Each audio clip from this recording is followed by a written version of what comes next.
The Cameroonians are called the indomitable lands. The ones of Senegal are called the lands of Teranga. The ones of Morocco are called the Atlas lands. So land is a very important animal in Africa. See, the king of the jungle.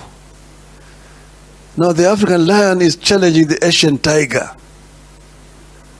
Tell the Asian tiger that you, Asian tiger, you've danced on the world stage alone now for too many decades. The European bear retreated to the poles, North Pole, long time ago. The American panda is also on the retreat. You've been there alone all this time. I myself have been here asleep in the Congo, the jungles of the Congo. But now I'm awake.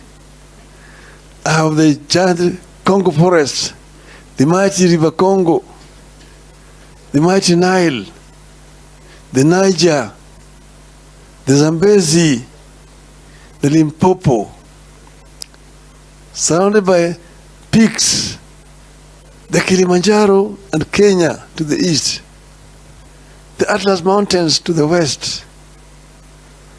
And here I'm sitting on African gold, African diamonds, African bauxite, African iron ore.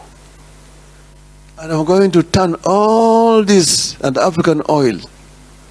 I'm going to turn all this wealth, these raw materials into wealth, and claim the 20th century as truly an African century. End of the message of African land. Thank you very much, ladies and gentlemen.